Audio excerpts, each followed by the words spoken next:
Well, hello and welcome everyone to Destined to Win. Let me first introduce myself. I'll give a few important thanks and lay out our agenda for this virtual meeting.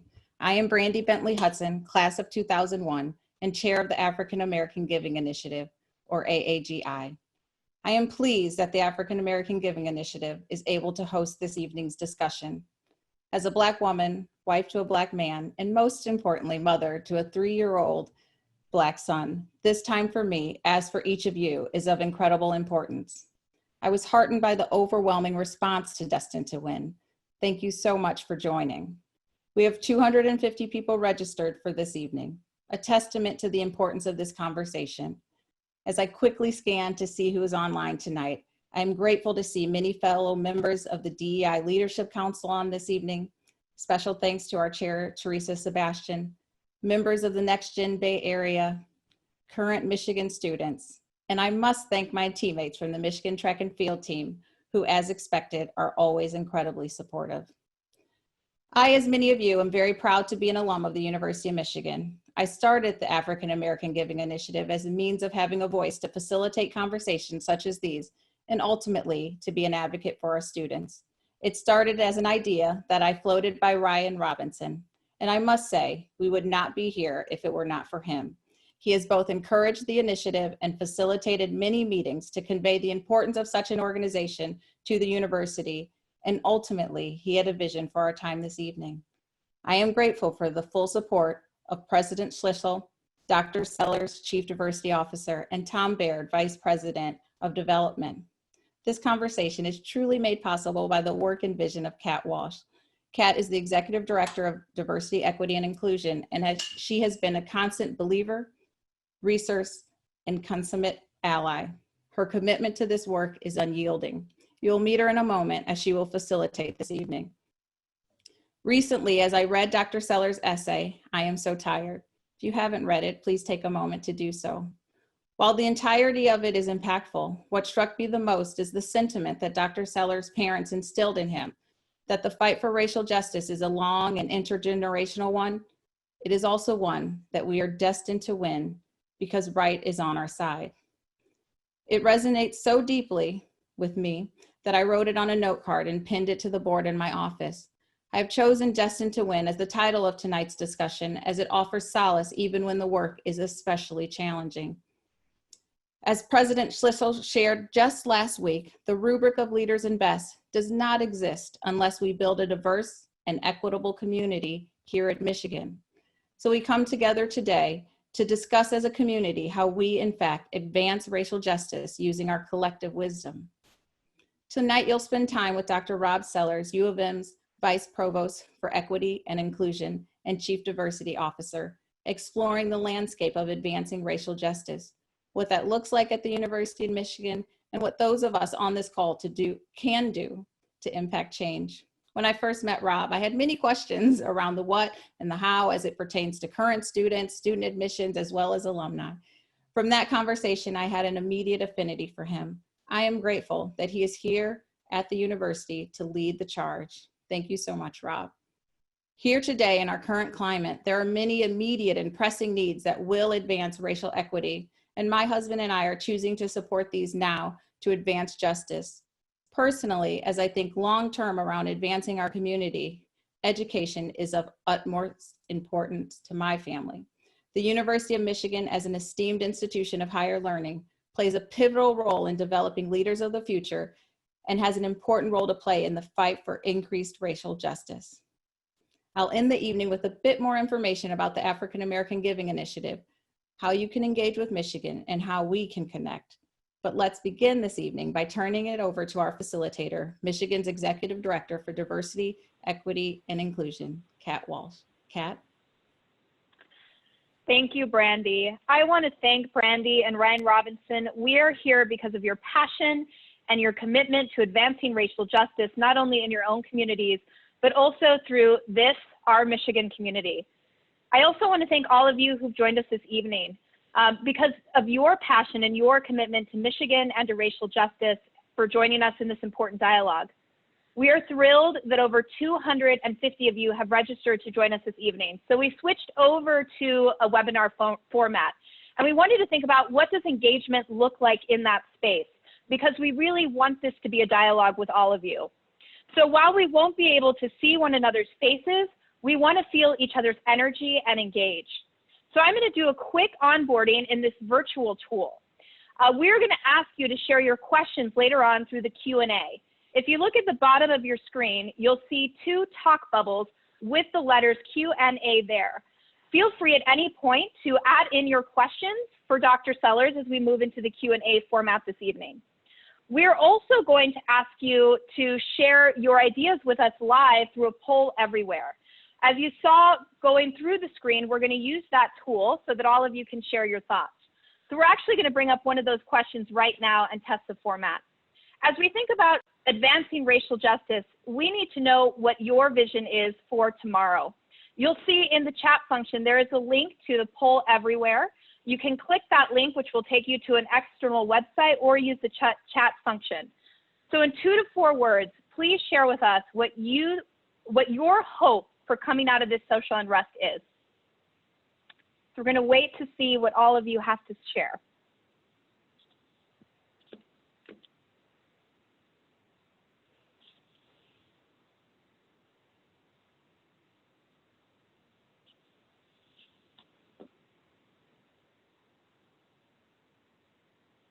I'll read some of these off as we wait for everyone, but I see policy change, meaningful change, justice, equity, addressing systemic racism, enlightenment,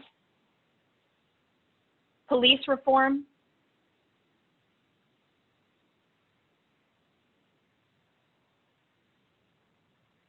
change, equality, peace,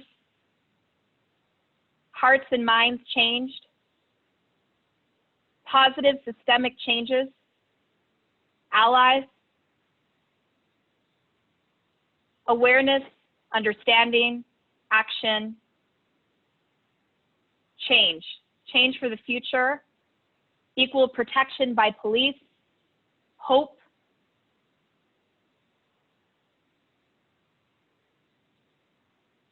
when I see these words pop up, I think about a call to action. A call to action for change in our society in addressing systemic racism. So as we see what your hope for the future is, I'm thrilled to introduce Dr. Robert Sellers. He graduated from Howard University with his bachelor's in psychology in 1985 before attending the University of Michigan and graduating in 1990 with his PhD in personality psychology. While we can talk through his professional achievements, what I want to focus on tonight, because of today's topic, is his activism. During his time at U of M, he was involved in the Third Black Action Movement. This third movement started in response to a racist joke that aired on the student-run Michigan radio, and racist flyers circulated in Michigan housing. In past interviews, Dr. Sellers has spoken on how his first time in the Fleming administration building in the Regents Room was during this protest, in which one of the demands was for the development of a minority affairs provost position. This would later develop into the position he currently holds now as Vice Provost for Equity and Inclusion and Chief Diversity Officer. In 2013, Dr. Sellers was asked to chair a committee that started after the BBUM, Being Black at the University of Michigan online movement, in which Black students spoke on their personal experiences of being Black at Michigan. This committee was composed to look at diversity, equity, and inclusion, and it was the result of the DEI strategic planning process at U of M, which Dr. Sellers now oversees. Dr. Sellers is also one of the founders of the Center for the Study of Black Youth in Context at the university. The CSBYC is dedicated to research surrounding the development of Black youth in regards to different factors. The goal of this research is to help inform, improve, and create practice and intervention approaches to promote positive social and educational outcomes.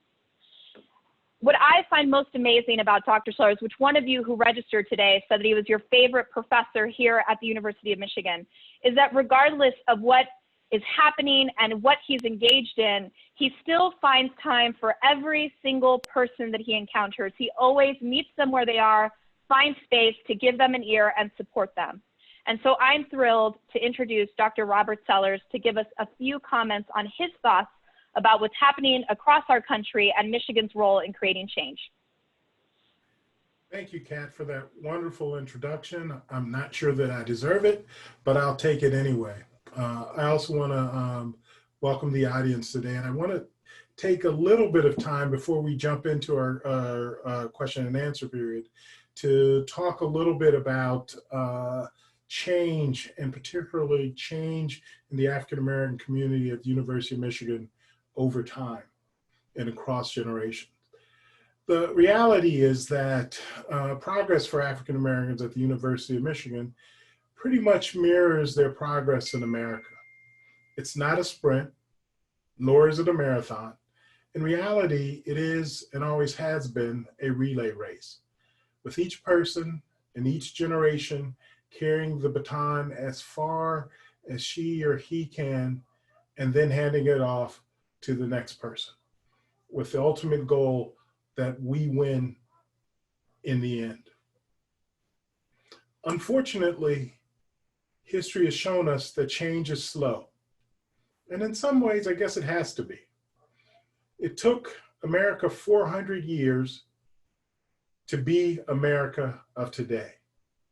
And you look at where African Americans were throughout that history, it's been a little more than 50 years since we've had the end of de jure segregation, de jure laws of discrimination against African Americans. And the fact of the matter is that there's still de facto forms of segregation, de facto forms of discrimination, that those systemic barriers still are in place that impact the life chances of African Americans. And it's important, if we are committed to this struggle, that we also understand the full time frame and the time span that it's going to take for us to win. But the beautiful thing is, time is on our side. As I framed this out in terms of an intergenerational battle, please do not confuse my perspectives and my words as suggesting that I'm arguing for patience. That's absolutely not the case. I'm actually arguing for persistence. This is something that we have done historically. This is something that we will need to do in the future. That the struggles that we feel today are linked to the struggles that we felt in the past, and are also linked to the struggles that our next generation is going to have to take.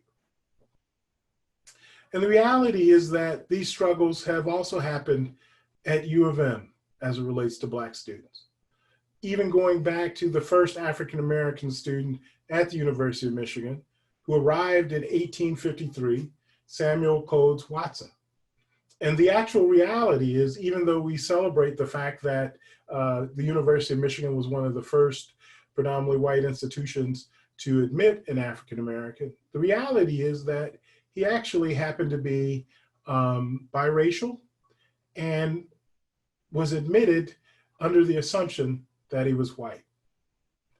Since those initial struggles, or since that initial admittance of African-American students at the University of Michigan, our history has really been defined by a struggle for opportunity, a struggle for advancement, a struggle for equality.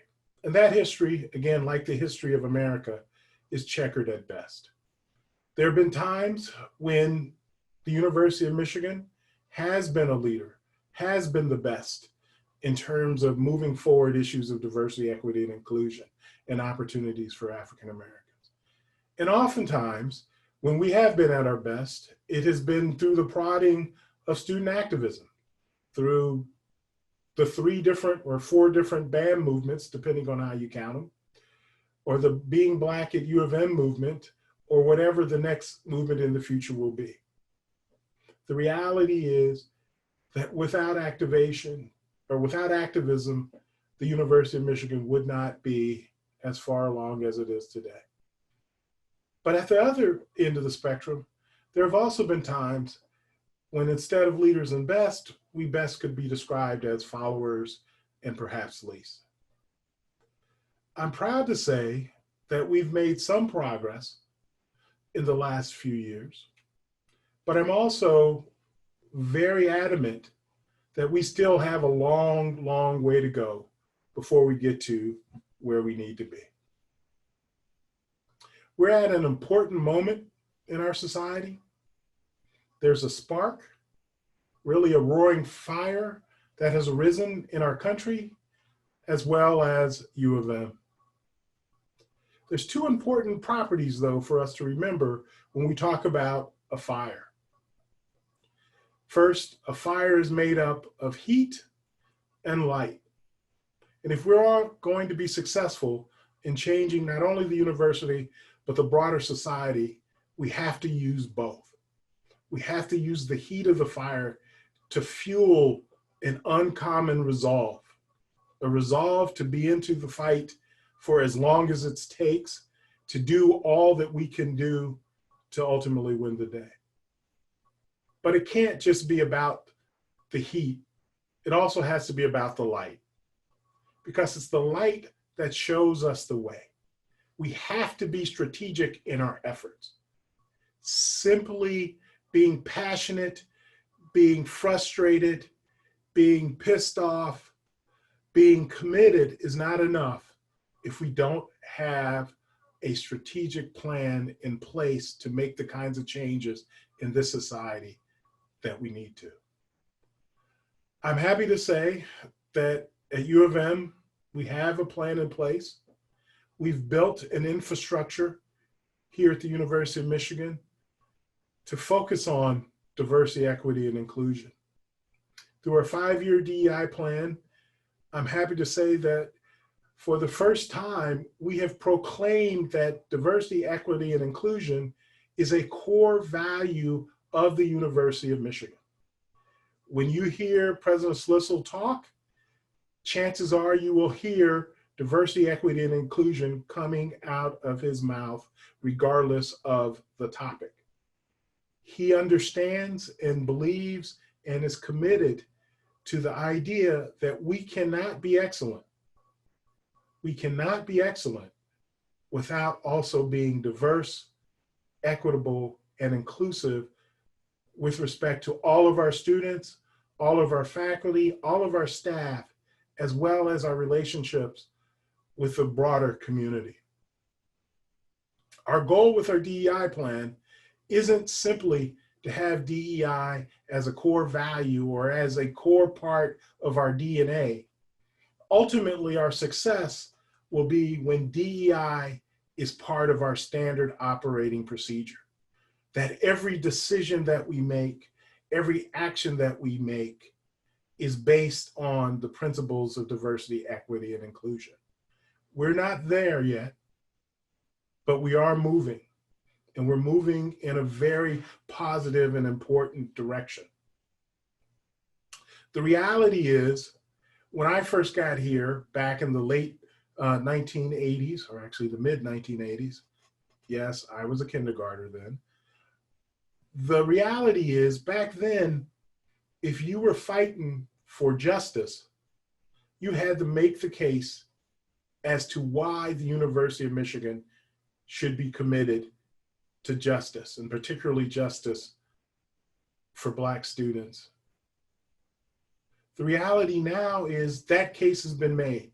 There's an argument with regards to what we're doing, and if what we're doing is enough, or is what we're doing what we should be doing.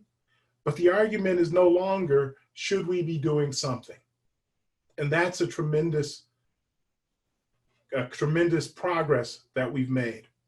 But we still have more to go and a ways to go. And you have an important role to play. Whether we become the very best school in the country for every student, including Black students, or are we going to be a microcosm of the history where there's been two experiences in America? Now you may ask, how can you support us? How can you play a role in moving forward? First, you can volunteer Or you can also donate. In fact, we would love that too. Give back to the U of M.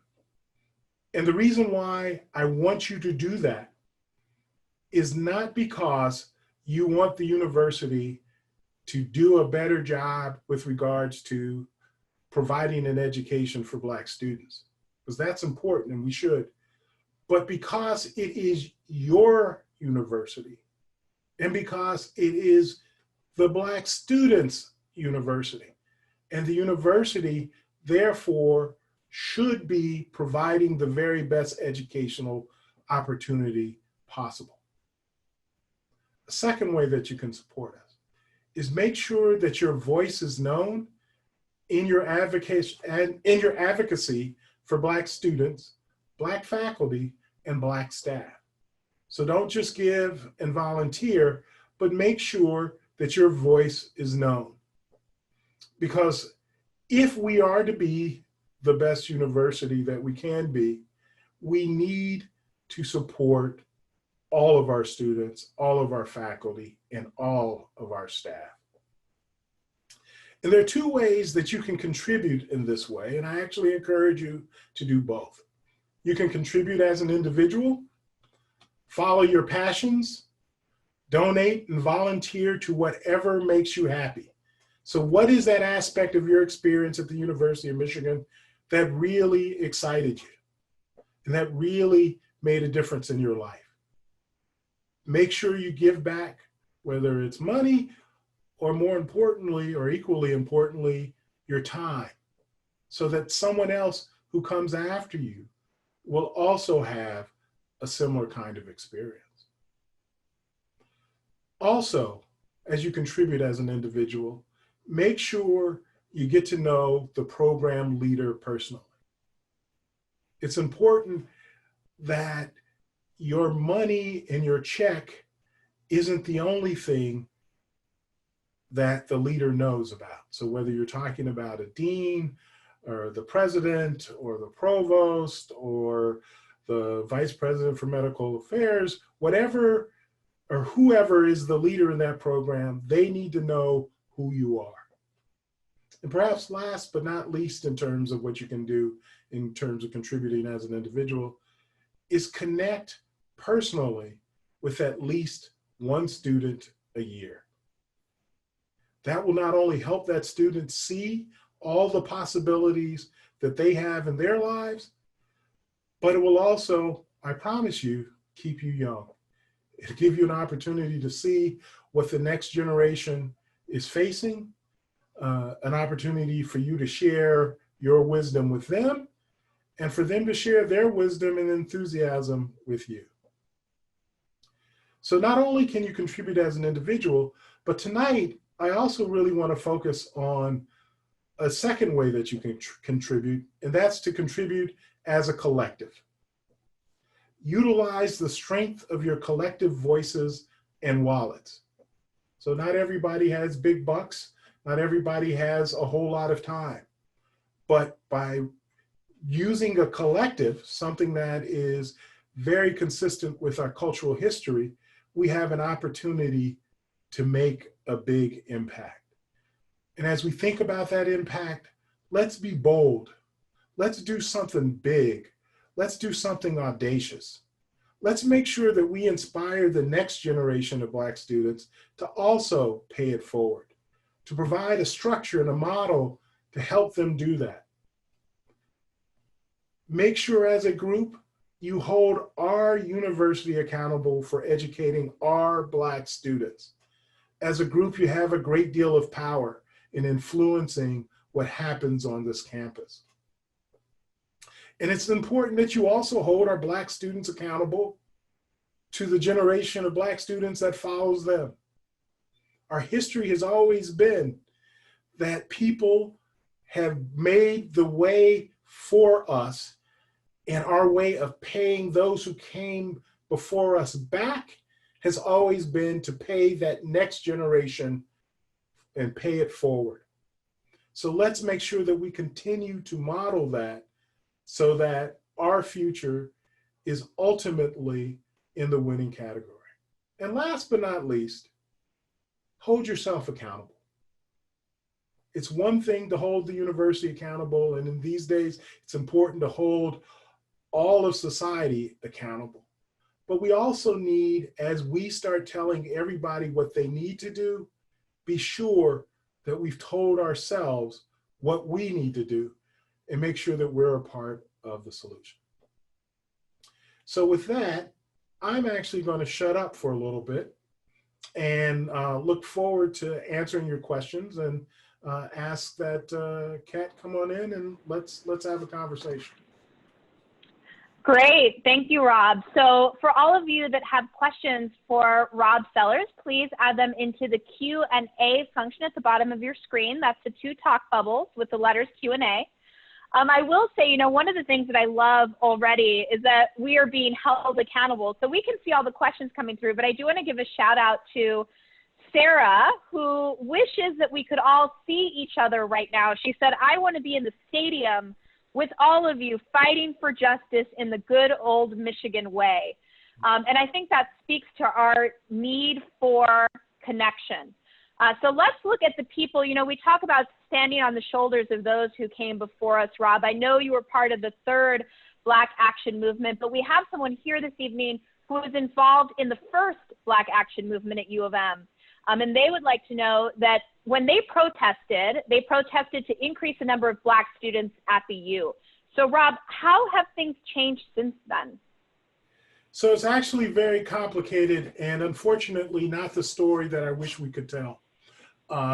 In some ways, we've been struggling in the sense that the university, I would argue, has made a very strong commitment and effort in the last few years to recruit more Black students to the university at precisely the time where it has been the most difficult in the history of the university to do so. For instance, what has happened in Detroit over the past 25 years is literally a story of genocide, particularly when you look at the educational opportunities that have happened in the Detroit school system. The number of African-American kids coming out of the Detroit school system has dropped to less than half of what they were back as short while ago as 1995. The funding and the educational opportunities has gone down tremendously during that time. And Detroit has always been a fundamental feeder with regards to African-American students in Michigan. At the same point in time, you also had Prop 2, which made it impossible for the University of Michigan or any other university in the state of Michigan to use race as criteria in the admissions process. So we've worked very hard in these challenging times with these challenging situations to try to address those situations and to increase the number of Black students on campus, as well as diversifying the campus in general. We've had programs such as Wolverine Pathways, which is a program where we're working with students in Detroit, Southfield, as well as Ypsilanti, working with students from the 7th grade all the way up to the 12th grade, providing supplemental education experiences, opportunities to partner on campus, with the end goal of those students ultimately coming to the University of Michigan. Every student who graduates from Wolverine Pathways and is admitted to the University of Michigan receives a 4-year full ride scholarship based on need. So all need is covered, all tuition is covered regardless of need in terms of the tuition. That program has been successful. We have admitted students to the University of Michigan at roughly 55% across 3 years so far, and that's in Ann Arbor. And of those students who are admitted, we're at 88% of them actually attending the university. And the scholarship program also includes the University of Michigan in Dearborn. And the students who've also participated in year one, all but 2 students were either admitted to Ann Arbor or Dearborn, and it's pretty much been the same case over the last 2 years as well. So that's one heavy lift that we've attempted. Also, our admissions and enrollment management team has a strategy called the Urban School Initiative, where we are recruiting heavily in different urban environments throughout the country. Chicago will now be in Houston, Atlanta, Los Angeles, again with the goals of finding outstanding students and diversifying the university. But we have one hand tied behind our backs. Other schools that are also attempting to recruit some of the same students that we've been trying to recruit are able to offer race-based scholarships straight out. They're also in situations where they don't have the same restrictions in how they recruit and the messaging that they provide. But nonetheless, we are committed, and we will continue to be committed to finding ways to recruit as many outstanding students as we possibly can, and outstanding African-American students in particular. Great, thank you. So I'm gonna combine 2 of the questions that we received. So I'm gonna give you a 2-part question. I once had an alum tell me, Rob, that it was easier for them to be a Black student here in the 1970s than it is for their niece to be a Black student here today. So first, what preparation should students expect when they're coming to the university? And when they're here, and we know that student orgs are the lifeblood of U of M, you know, so when we think about those student groups across the university, such as the Black law student and representatives of other schools, how are they coordinating their activities and demands to leverage the ability to advance causes? And how is ODE, the Office of Diversity, Equity, and Inclusion, facilitating or supporting their efforts? So how are you preparing students to be here today? And then when they're here and joining those student orgs, how are you supporting those efforts, and how are they aligning?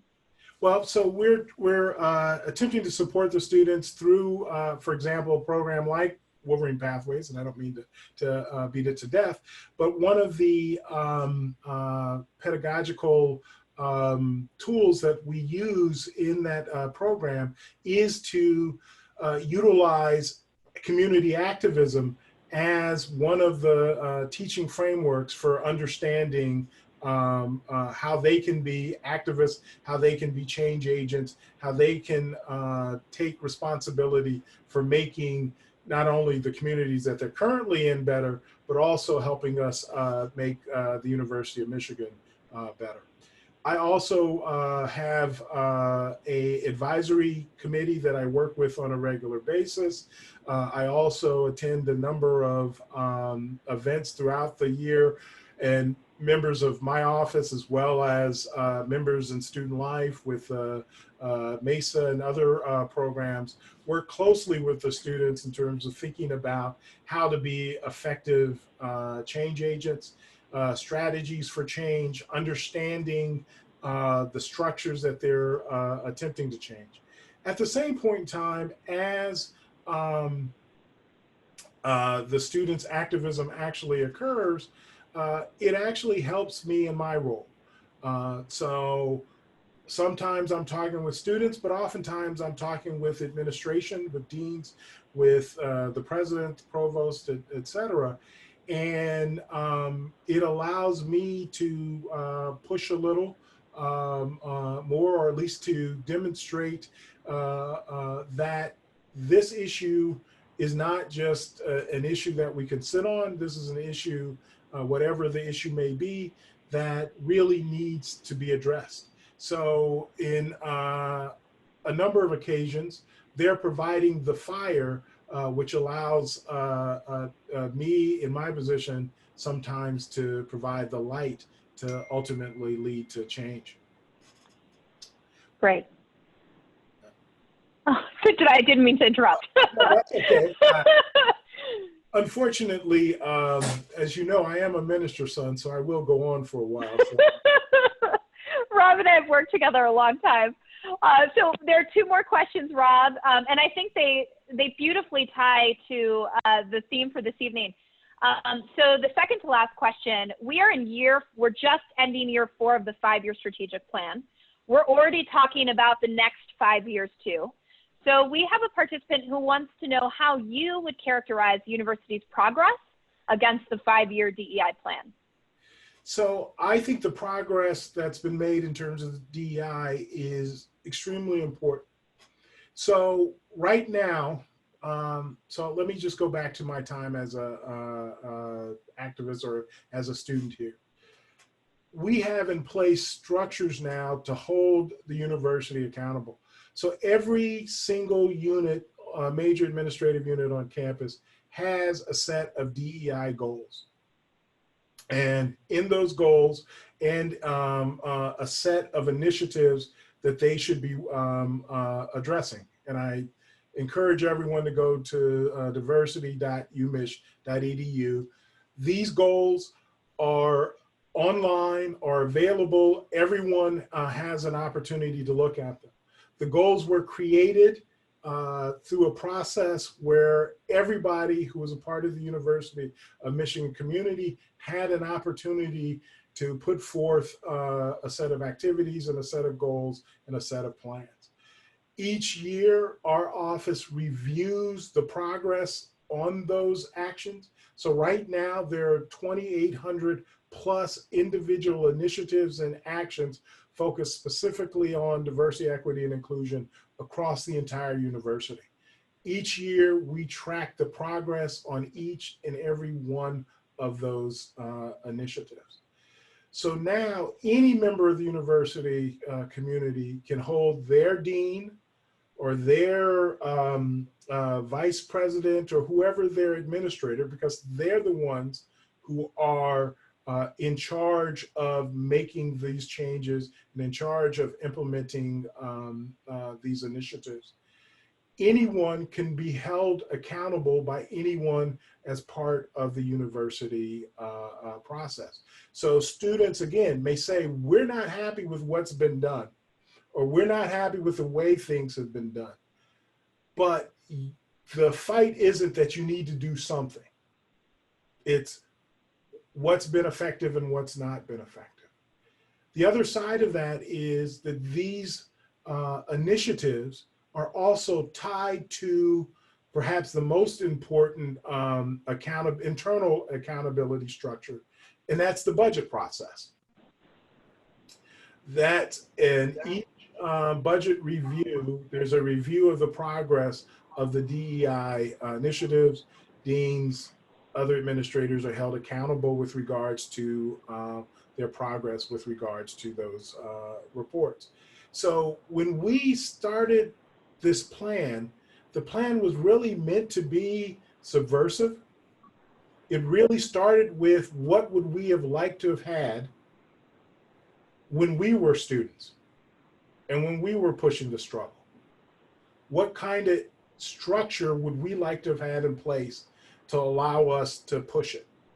So I'm happy with the first part of this, but we still have a long, long way to go. I think the structure is in place. Now it's about pushing. And I think that next phase in that structure is not only pushing and utilizing the plan in our best interest from the perspective of our students and our faculty and our staff who want to make the change.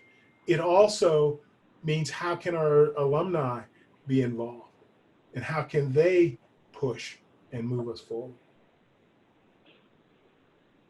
Great, thank you. And I can say, as one of the people who oversees the plan along with our vice president in the Office of Development, we have to report out, it's usually 60 pages of information that is reviewed by Rob and his team, and we get feedback and encouragement to do better.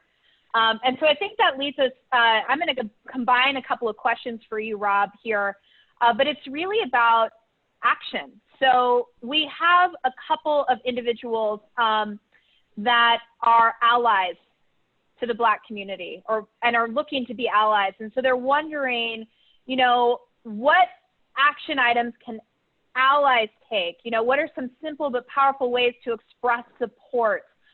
Because there is sometimes that fear of saying or doing the wrong thing.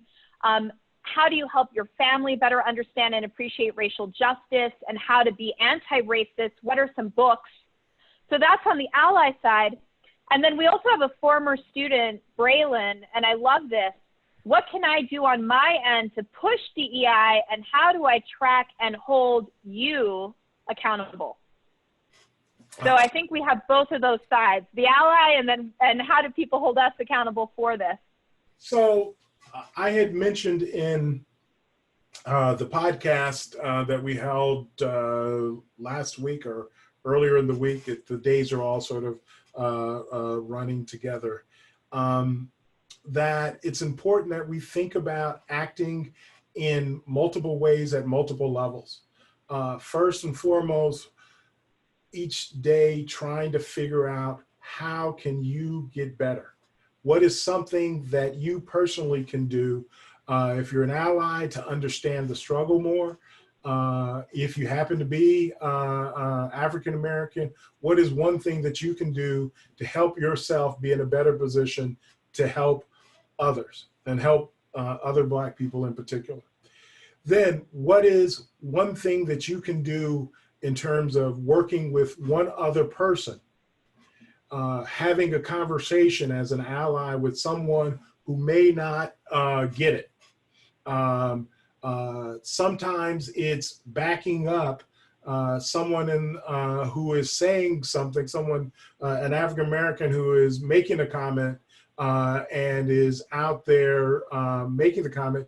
Can you back them up? Or even better yet, can you make the comment instead? So the second level is really how can you help one person move forward? Then the third thing is what can you do in your community? What can you do in your neighborhood? What can you do in your space to make a difference, to address and fight anti-Black racism? Do one thing. Doesn't have to, you can't change it all, but do one thing. There is one thing that you can do, whether it's volunteering at your local school, donating to Black causes, voting, understanding what each candidate has to do and say with regards to issues of inequality, in particular racial inequality. Then what can you do in your workplace? How can you change your workplace? Do one thing to have an impact in your workplace. If you're in a space where people are making inappropriate comments, say something. Look around to see whether or not your company is actually particularly equitable in its distribution of power. So where are all the Black people? Are they the ones cleaning up? Or are they the ones making the decisions?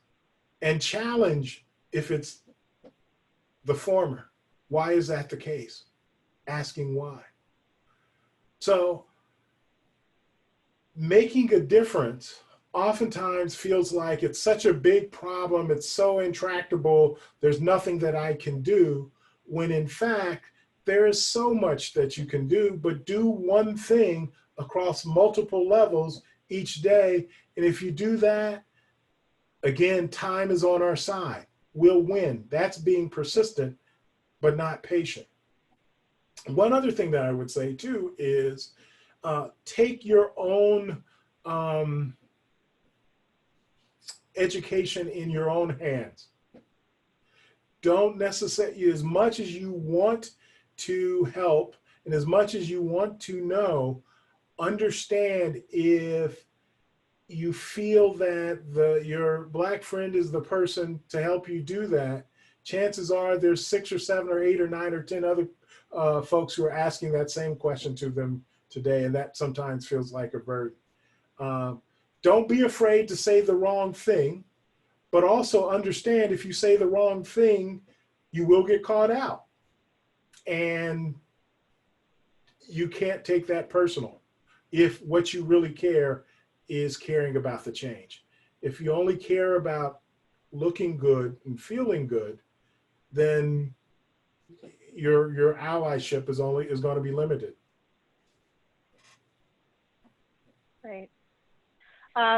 So, you know, I really love what you have to say about that, because when I think of my own work as an ally, you know, there is a lot of fear of making mistakes. And I just heard someone share with me, which I thought was really powerful. Do not fear being wrong, because regret wakes you up to what you are not doing right, which means you have a mind that notices things, which means you have a mind that can change and grow.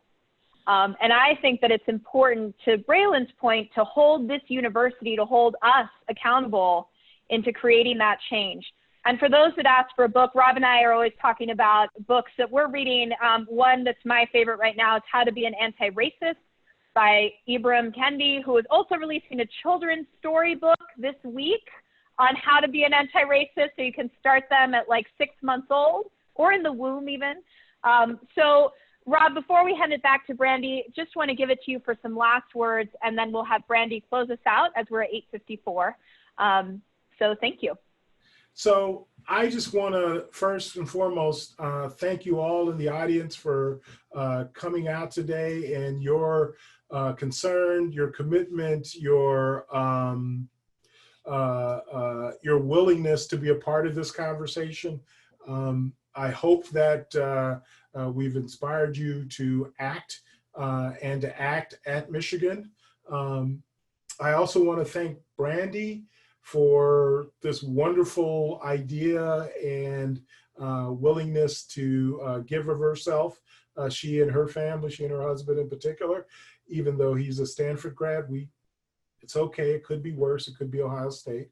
I also want to thank Kat, partner in crime. I appreciate you're doing such an outstanding job in the Office of University Development. I want to thank the rest of the U of M Office of University Development team for doing such a wonderful job.